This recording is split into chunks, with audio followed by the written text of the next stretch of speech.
Hello and welcome to the SANHS webinar. My name's Lizzie Induni and I'm the chair of SANHS. This evening, David Victor will introduce us to John Periam, Esquire, Steward of Milverton, and Sarah, his widow. John Periam was a man who built a fortune from nothing but died young, leaving his wife Sarah to sort out the ensuing problems as well as bringing up 5 children. David has spent his career running software companies, but when he retired, he decided on a different direction: research into the local history of the villages of Western Somerset, looking particularly at the 17th and 18th centuries. David has been a long-time member of SANHS and has chaired the local history committee as well as acting as the society's treasurer. He also sits on the council of the Somerset Records Society. As usual, David will take questions at the end of the talk.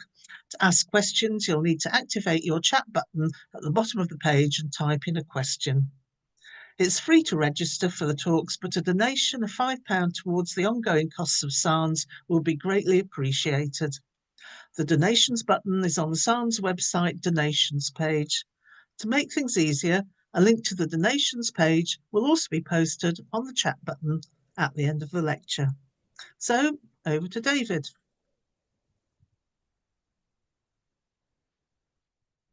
Good evening, everyone, and welcome to this talk of mine. I'll start by giving you an outline of the talk, which will be about the 2 people, John Periam and Sarah, his wife and widow, I should say. But they're a very interesting couple. I'll start with some background about Periam himself, and then talk about the role of a steward in a manor, then about some particular ventures with which he was involved, and then I'll turn to Sarah, who was his widow and executrix and mother of the 5 children. And finally, I'll just spend a few minutes talking about what followed this story. John was born in Butley Wootton, which is near Street, on the hills overlooking Street, probably in 1657. He was the younger son of a reasonably wealthy family of farmers, and both he and his elder brother James were educated at Exeter College in Oxford, but both then went their own ways. James returned to the family home, as the heir would, and became a surgeon. John went into London and to the Middle Temple, where he trained and practiced as a lawyer for about 10 years. He was an ambitious man, and he decided that he'd like to create a cadet line of the family where he could decide his own fate and success for the benefit of himself and his hoped-for wife and family. And he chose to do this in Milverton. It's clear from what followed that he was both energetic and capable, and a very entrepreneurial and ambitious man who used the skills and position he achieved to the greatest effect. Sadly, he died at a relatively early age, leaving his widow to pick up pieces from his business, which she very competently did, leaving the children and herself well prepared for their future lives. So let's start by looking at the role of a steward.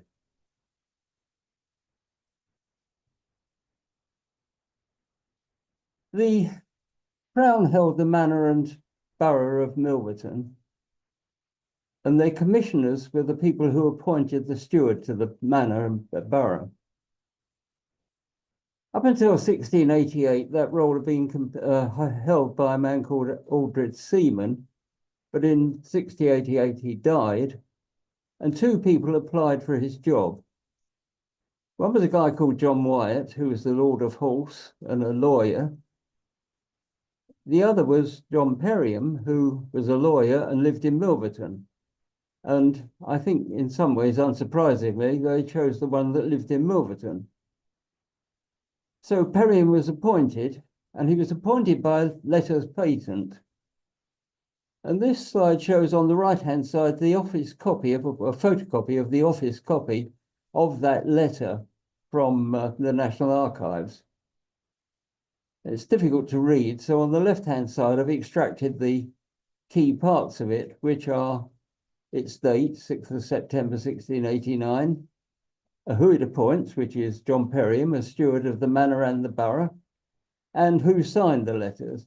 And that's Delamere, Godolphin, and Capel, who were the three lords who were commissioners of the Treasury.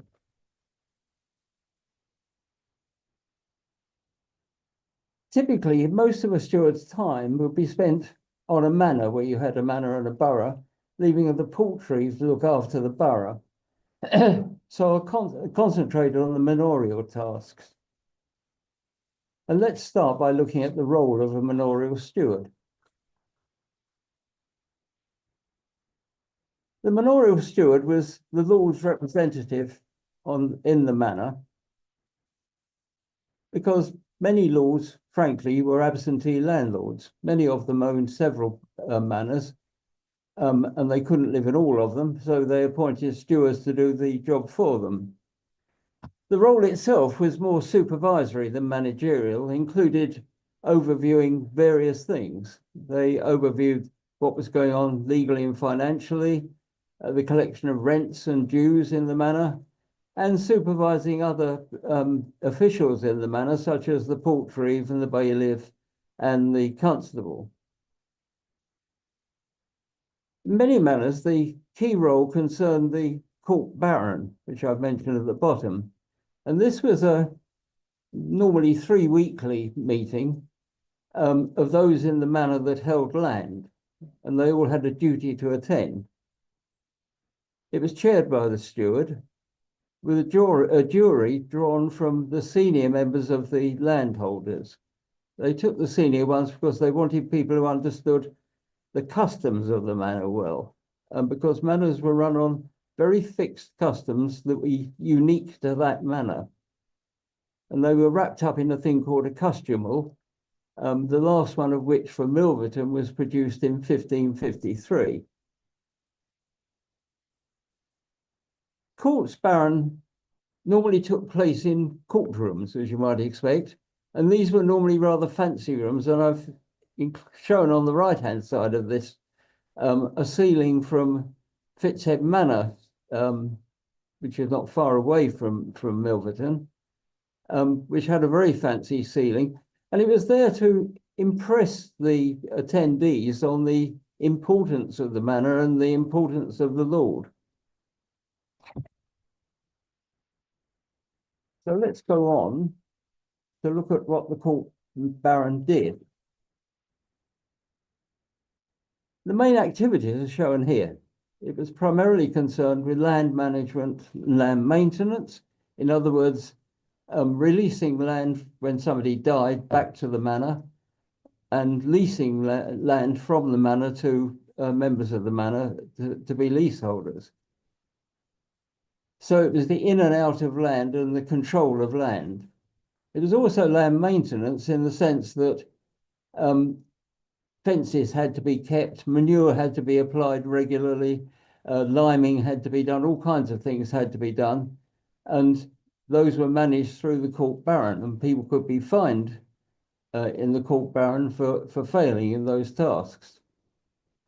It also looked after neighbour disagreements, the kind of thing where somebody cuts off the water in his farm from another farm, and so stops people being able to water their animals or whatever.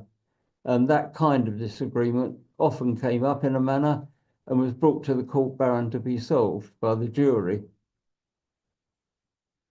And common law breaches also came up here over the years, as things such as trespass and petty theft were typically dealt with here, although by the beginning of the 18th century, these were moving out to the justices to be dealt with rather than dealt privately in the courts.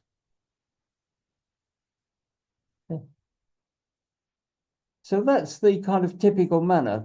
And the royal court and the commissioners thought that was the way manors worked because they lived rather in the past, and this comes up quite often. And they thought that manors were running in the same way in the late 17th century as they had been for the last 800 years. and they weren't quite doing that.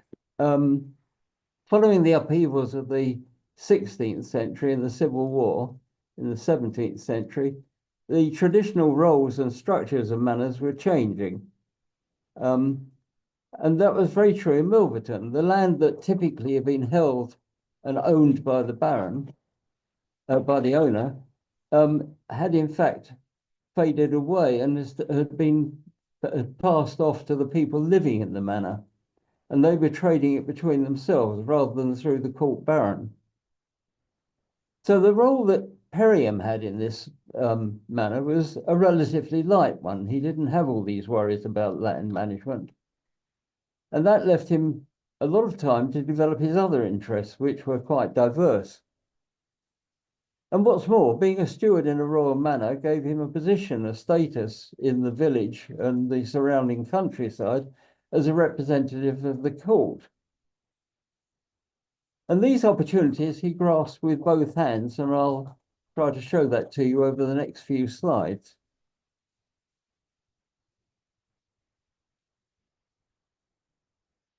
The first significant thing he did outside of the manor concerned creating a family trust for a man called Robert Selleck. Robert Selleck was a reasonably wealthy North Devon man who, amongst other things, owned it was the lord and owner of the manor of Lydeard St. Lawrence. And that's a village which sits quite close to Milverton. The purpose of the trust he wanted to set up was to look after his wife if he should die before her, and also, perhaps more importantly, for the education and maintenance of his children in that case, and also creating portions for them when they reached maturity or were married. So his idea was to put the manor into the trust and use the income from that to secure the beneficiaries' benefits.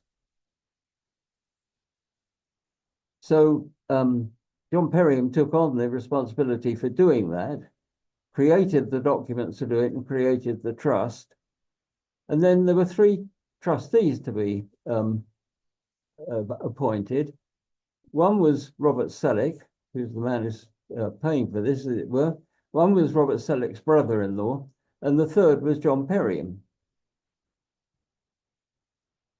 This was all very fine and worked well for a while, but after a while, first Robert Selleck died, and then his brother-in-law died, leaving Periam as the sole trustee with the responsibility for running the trust, and without any capability of appointing more trustees, because that was the way it had been set up.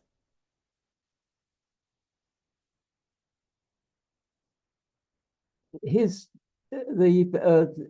eldest son of Selleck was worried by this and went to his grandparents, and between them they raised a case in the Chancery courts about what the future of the trust should be.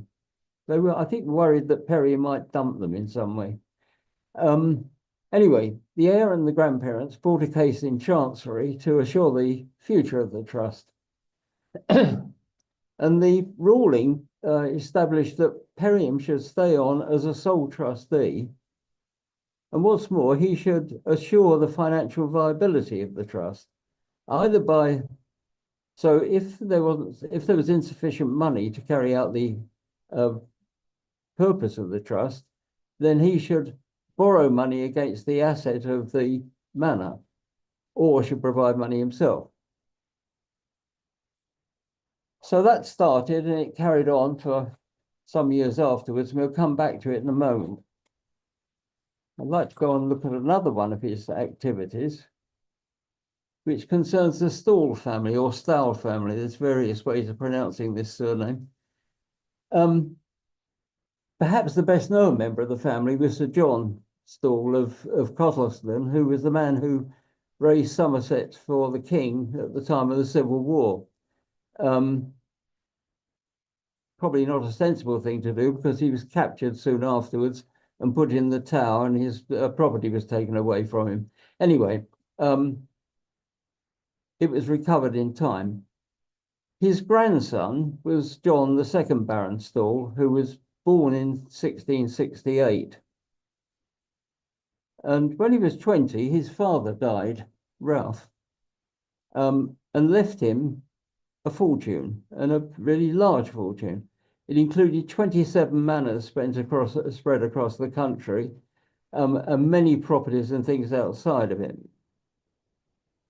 And he is said to have said, and whether it's true or not, we don't know, but that he wanted to have the finest horse in the county, the finest wife in the county, and the finest house in the county.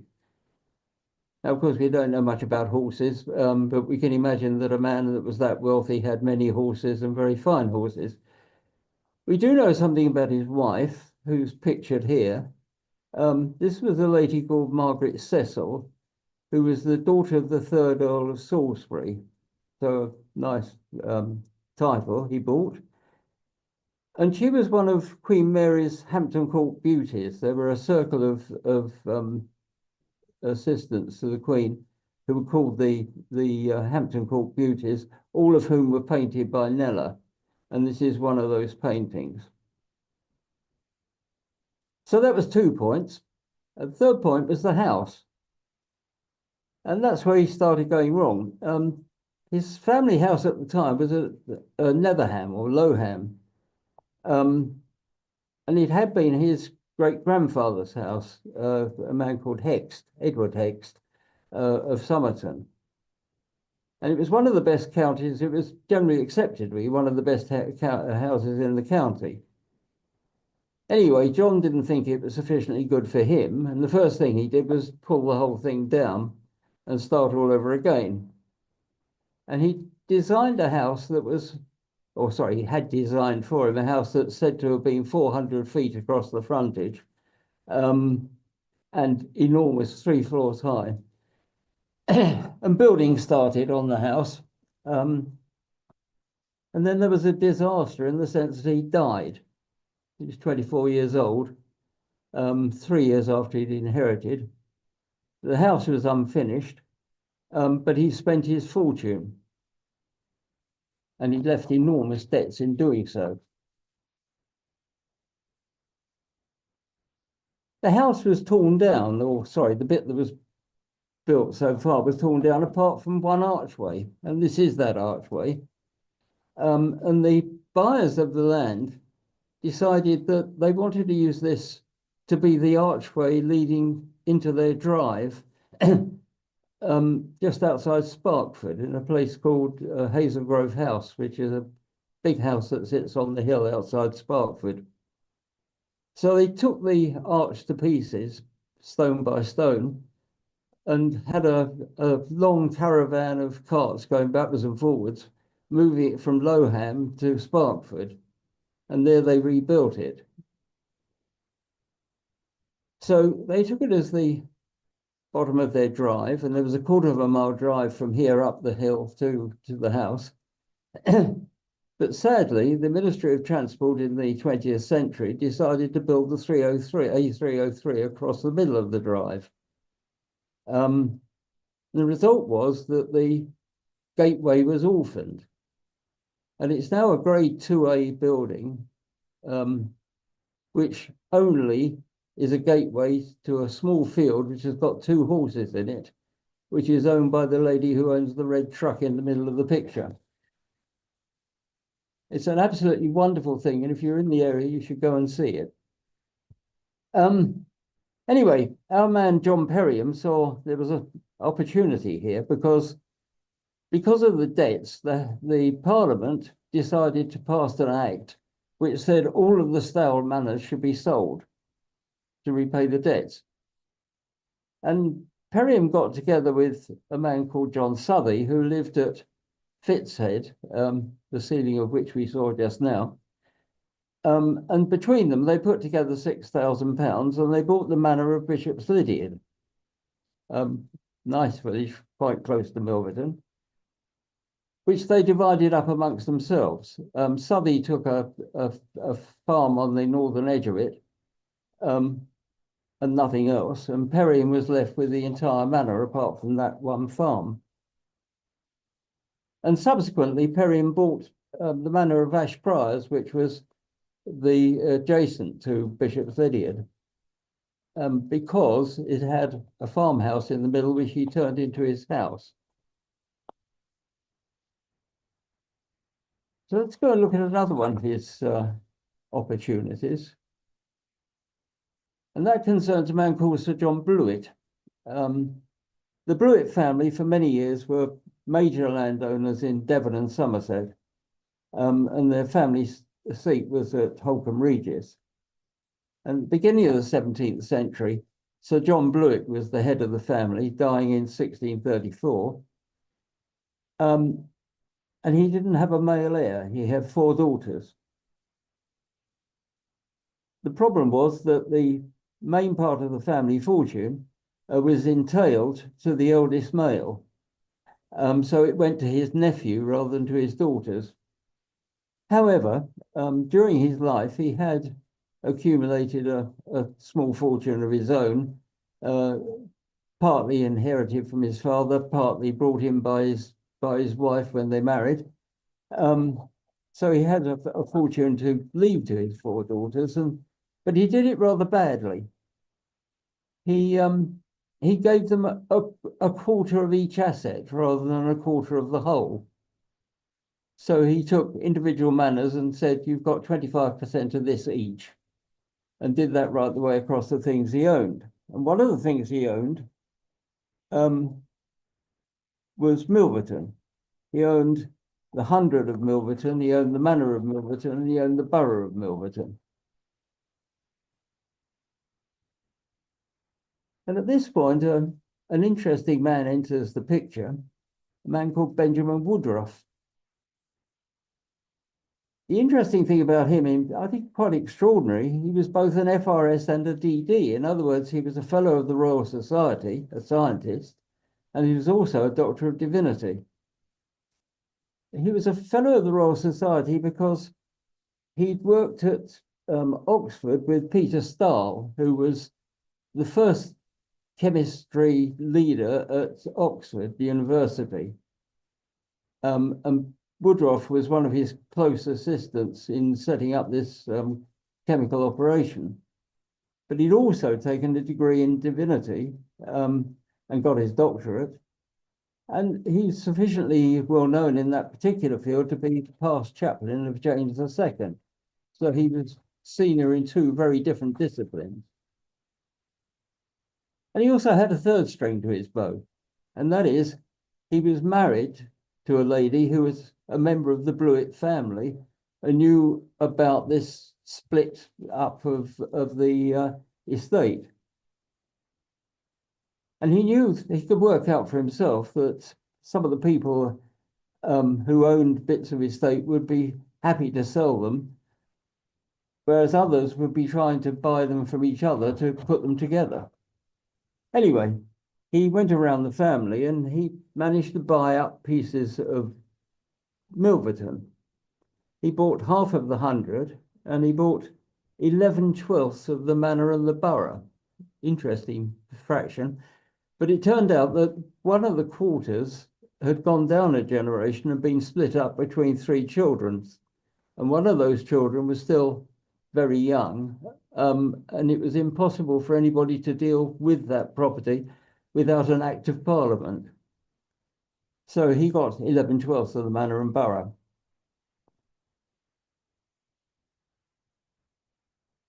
Woodruff knew Periam and knew that Periam was interested in getting parts of Milverton because he lived there. So they got together. And firstly, Woodruff leased some properties to Periam, but subsequently he started selling or partially selling them to him. Because what he did was he split it. He sold 5/6 of a piece of land to Periam or a farm to Periam and held the other 6/6 himself so that he kept control right the way through. But over time,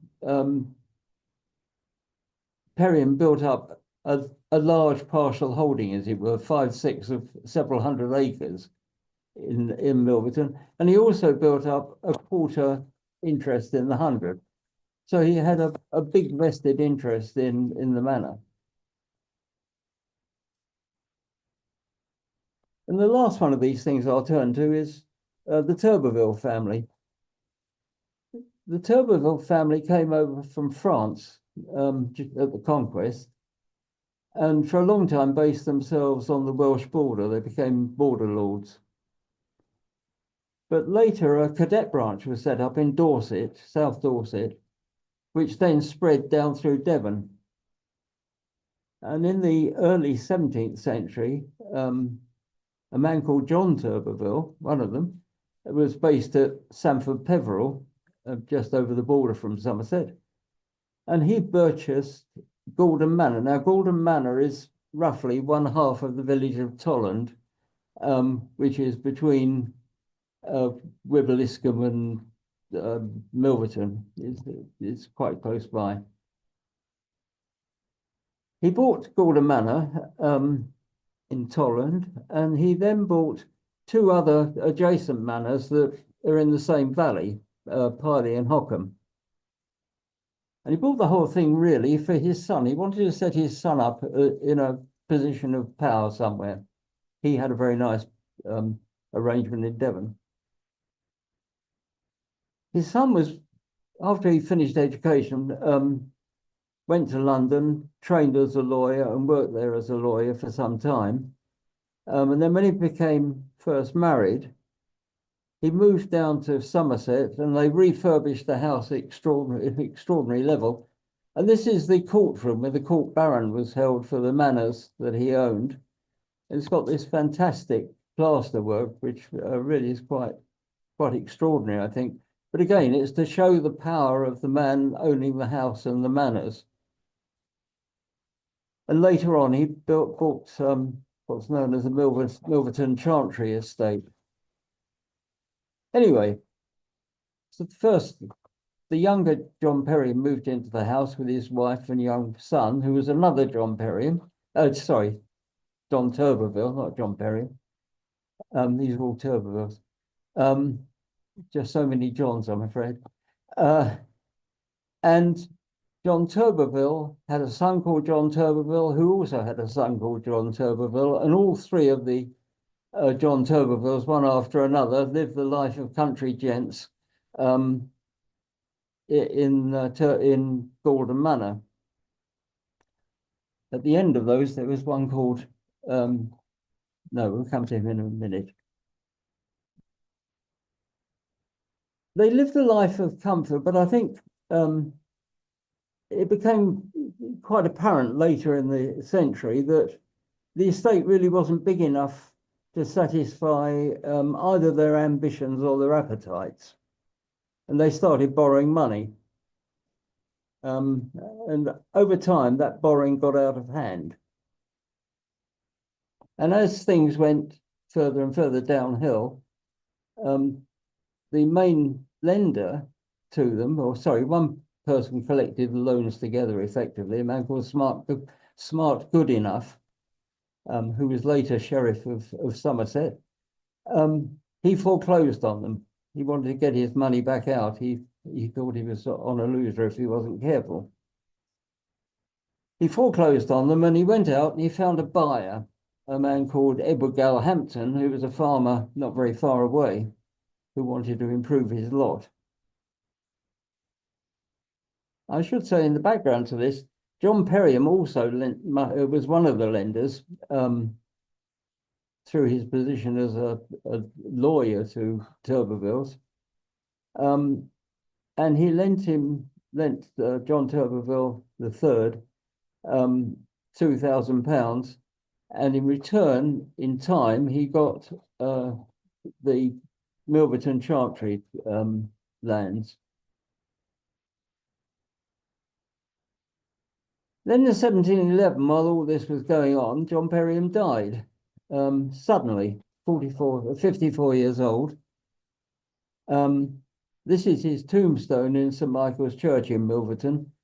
It's quite interesting because it's got three faces on it, and it's thought that they're to represent three young children he had, all of whom died when they were very young. I think he was very fond of them and wanted to see them protected alongside him in the church.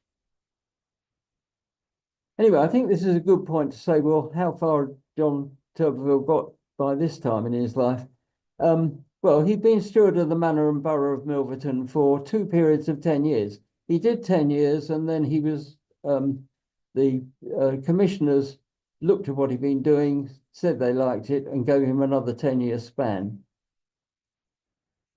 He was a very successful businessman. By this time, he owned several manors. I'm not quite sure how many, but I think 5, plus a lot of land as well. He'd been a very loving husband and father, and he got 5 living children, 2 boys and 3 girls. And an impression of his wealth can be gained from his 1704 will. His will was written 7 years before he died. I think he intended to do another one later. Not only were his sons to inherit really very large amounts of premises and lands each, but also each of his daughters had a £2,000 portion. Now, a £2,000 portion in those days today will be reckoned to be about £500,000 for each of the daughters. I mean, they were an extremely wealthy family by this time. So let's go on and have a look at what happened after, because Sarah then had to pick things up. He'd married Sarah. Her name was Furs, with an S or a Z. It's spelt both ways. He married her at Kingston St Mary in 1692, when she was just 24 years old. Her father was a small farmer. He had a couple of small farms on the Cushuish estate, manor, which was, in fact, one of the Stawell manors. At the time of John's death, Sarah was 43 years old, and at short notice, she had to step up and take over his business, sort out all the outstanding business issues, look after all the estates until the children, who were the beneficiaries, were old enough, as well as looking after the children themselves.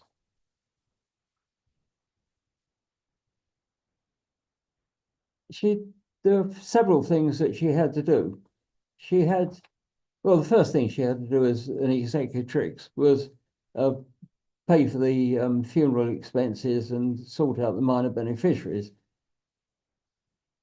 But she then had to take up the task of managing the estates, and there were estates around many parts of Somerset, and she had to look after those for his legatees, for her and her children. And that meant a great deal of management activity of leases, rents, disputes of all kinds. She did have the assistance of William Haviland, who'd been John Periam's assistant during his life, and doubtless she had other staff, but it was still a highly responsible job, which she had no experience of in herself, so she had to pick it up with short notice. I think very daunting role for anybody. She had to complete deals, and these went on for some time. Gordon Manor we were talking about, it was foreclosed, but that wasn't the end of it, because about the same time as he foreclosed on it, the owner of the manor, John Turberville, died, 1692.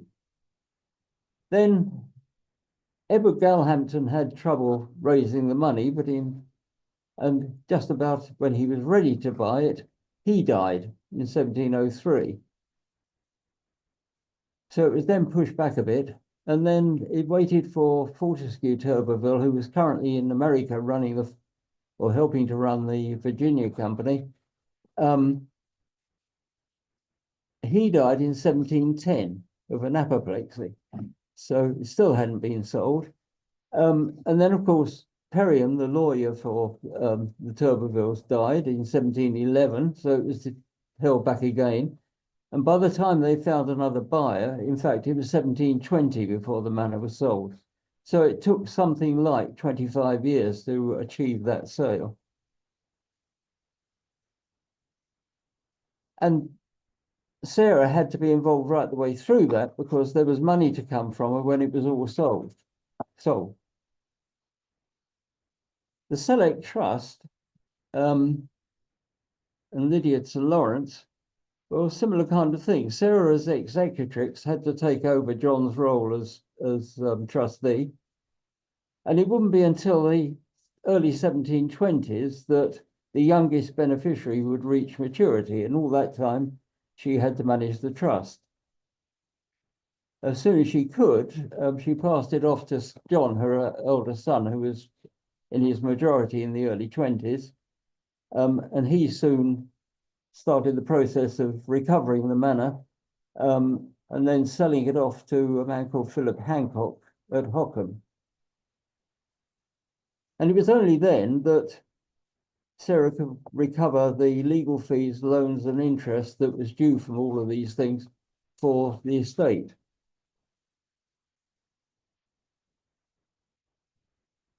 As well as lending money and being a banker, as it were, because banks didn't exist, you had to get money back from people.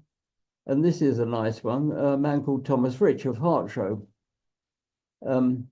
He was a lord of a manor, quite a nice manor, not far from Milverton.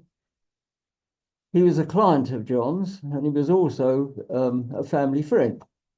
And that can be gathered from the fact that he was godfather to Zachariah, the youngest of the two boys. Rich died in 1717, and there was money owing to Sarah, which she thought she'd recover from his will. But in fact, the will was disputed and it finished up in the Chancery Courts. So for 2 years, it was held up there. And she had to fight her way through to get the money back from that. And that meant going to the court in London, spending time there to actually get the money while managing the family and the estate and everything else.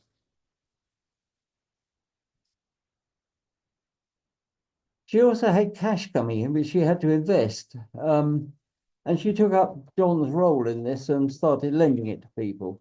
The first of the two I've written down here are Mrs. Popham. Mrs. Popham had recently been widowed.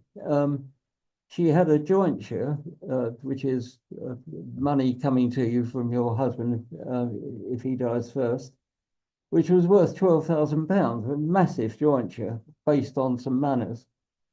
But again, it was in the Chancery Courts and it could stay in the Chancery Courts for many years. So she couldn't access it. And what she did was borrow money from, Sarah lent money to her, which she recovered at a later date. And it was lent on the security of the manors.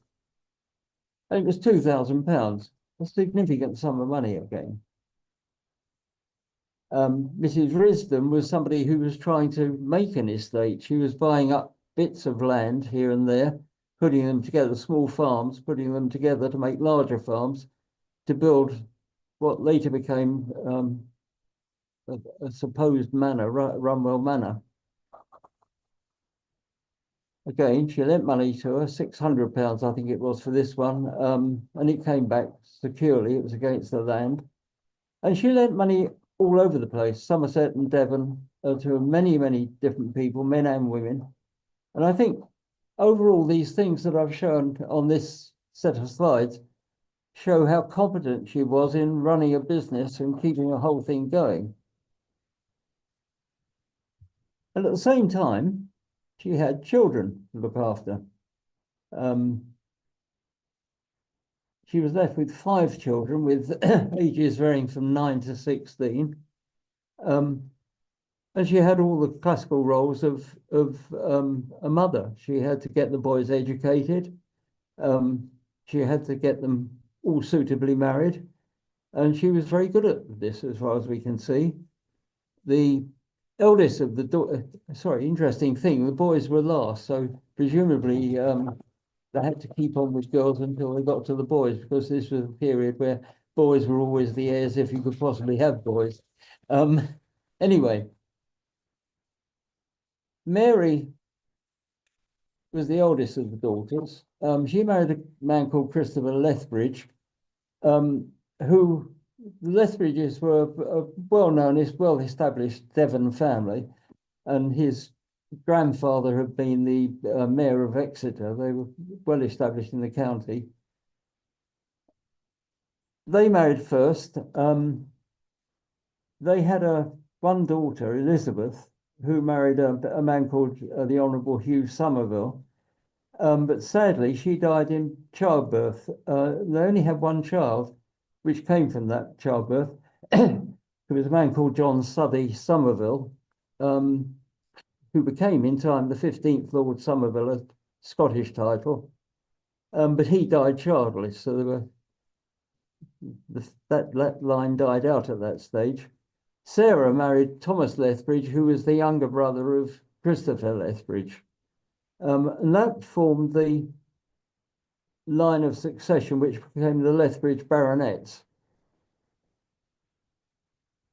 Betty married Canon Southey being the son of John Southey, who was John Periam's, the elder John Periam's partner in buying Bishop's Lydeard.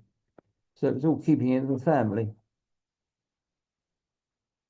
Then we come to the two boys, and I'll deal with them separately, which for reasons you'll see. They were both educated at St. John's College, Cambridge, but they then followed very different paths. Zachariah, the younger one of the two, was born in 1702, married in 1737, died in 1738 at the age of 35, having had one daughter on the way through. And when he died, there was this nice obituary, short but meaningful, in the magazine called The Political State of Great Britain, which was a London-based magazine. The editor there, Abel Boyer, put this nice obituary in about him. And I think one of the things, it doesn't only say what a nice man he was, but it also indicates he must have been well known in London, because he wouldn't have, his obituary as a country gent in Somerset would not have reached a magazine of that nature otherwise. So it seems he spent much time in London. So everybody thought he was nice, except, hello? Ah, sorry, I have to go back. Something went wrong there. Except Premium Pudicitiae.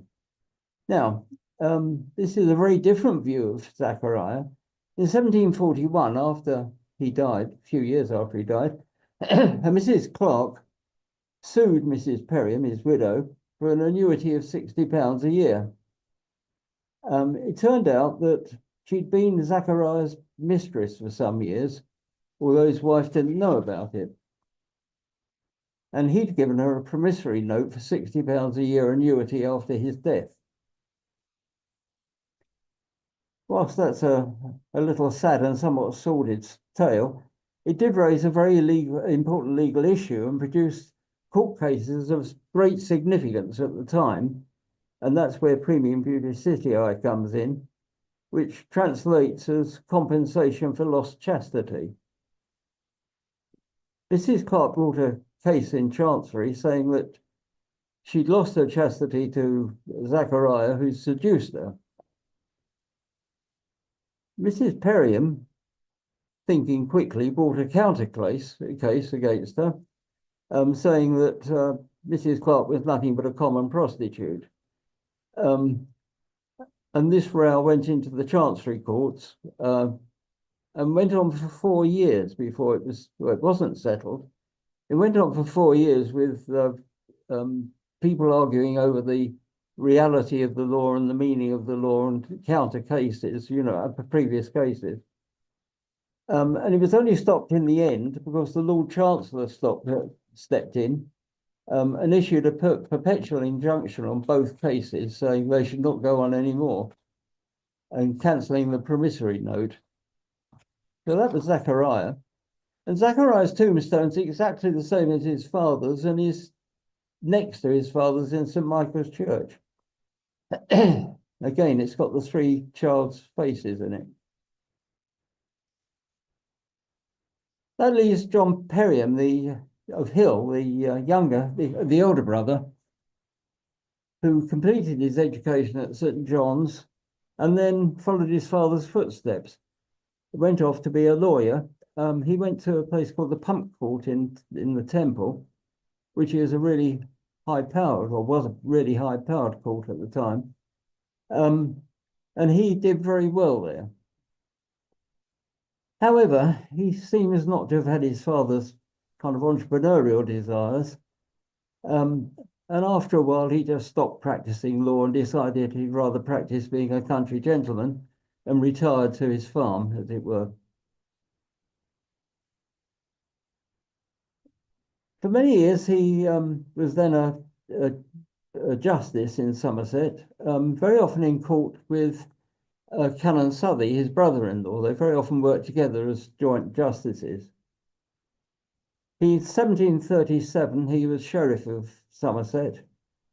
And as many a young man in those days did, in 1738, he did what's called suffered a common recovery. In other words, he broke the tail mail that his father, the entail that his father had put on the estate, so that he could spend it where he wished. In 1742, he became a Tory MP for Minehead. Did quite well during his first term. And at the end, it was expected he'd stand for a second term, but he didn't. We don't know why, because he went right the way through the hustings and everything else, but pulled out right on the day before the election. The other thing he did during his life was he tore down Hill Farm, where his father had lived before him and where he lived, and replaced it with a gentleman's residence called Sandhill Park, which is shown on this picture. It was a beautiful house in beautiful land, and I think it's quite an appropriate way to come towards a closure on this talk. Built by John Periam of Hill, it's still there. Sadly, over the last 50 years, it's gone downhill because it was taken up as a military hospital in the war and has failed ever since. Sarah, having carried out everything successfully as an executrix, decided to move away from the area, and she remarried. 1727, she married a man called George Beer, who was a surgeon in Taunton, and they moved into accommodation in Taunton Castle. And she lived there until she was 73. I think a final thought, just to sum up what I've been saying, is that in many ways, John Periam failed in his mission to create a cadet branch of the Periam family. It started well with him and Sarah and then their several children, and making a great deal of money and estate. But then Zachariah only had a daughter and John had no children at all. So the Periam line started to die. And as it happens, the same thing happened with the Butley line, his elder brother. In the late part of the 18th century, sometime after this, but 70, 80 years after this, it came down to a single lady called Elizabeth, who married Captain Alexander Hood, who I think was a brother of Admiral Hood, the famous sailor, in 1792. However, the name didn't die, and this is really the interesting thing in some ways. The name Periam was carried down with James' descendants through the Hoods and from the Hoods to the Ackland Hoods, and it goes right the way down to Lady Gass, who's well known in SANHS circles as the past president of SANHS. And Lady Gas is actually Lady Elizabeth Periam Gas. It's been used time and time again in the family, that name. And Periam was also carried down through John's descendants. That was the Lethbridge family who inherited Sandhill Park, and that was the baronet's house for a long time, home for a long time. And again, Periam has been used time and time again as a Christian name. And in fact, the current generation, I think the youngest, the third son, is called Periam. So they may have gone, but they certainly haven't been forgotten. They're still echoing themselves through the families in Somerset. That's the end of this talk. So I'd like to hand over now to our chair, Lizzie. Thank you for listening. Thank you, David. Goodness me, some people had a lot of money back in the day, didn't they? Just go and buy another village. Okay, so we've got a few questions coming in now, and don't forget, if you're listening, do put in some questions, because it's always nice to have a bit of a chat to the people at the other side of the webinar. Is Sandhill Park, is it near to sort of Bishop's Lydeard, St Lawrence? Yeah, if you know the main road that goes past Bishop's Lydeard from Taunton, yeah. Yeah, and then you go up to the Brendan Hills, don't you? Yeah, that's right. Well, as you go past Bishop Lydeard on your right, if you go left, out towards Halse, it's down there. Yeah, yeah. Up, is that up the hill or? No, you go past the railway station. You know where the railway station? Oh, right. Yeah, okay. Yeah. down that road, and it's Right. on the right-hand side. Oh, okay. And did the Sandhills house, did that take the same place as where Hill Farm was? Yes. Right. Okay. Yeah, it replaced Hill Farm. That's right. Why they added the sand on the front, I'm not quite sure, but they did. Yeah, just to differentiate between the old and the new, perhaps. Yeah. Okay. Is Golden Manor open to the public? No. Because I think it has been in the past, hasn't it? It was open in the past, but there's newish owners. They've been there for a couple of years. They're going to turn it into a wedding venue, I hear. At the moment, they're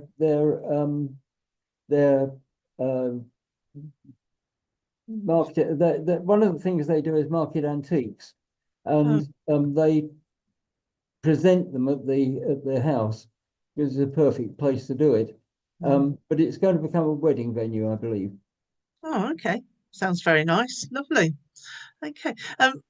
Interesting talking about Golden Manor, because you did a talk recently, didn't you, about the Turbervilles of Golden Manor. Of course, that's one of our webinars, and is on YouTube. So if anybody wants to know a little bit more about it, they can go and watch one of your old webinars, David.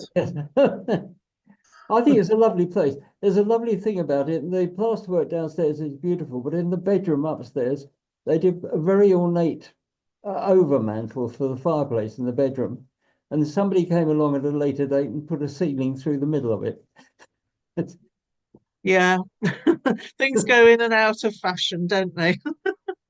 Well, good question here. It says, does the term court baron refer to the nobility title of baron, i.e. sort of lord of the manor?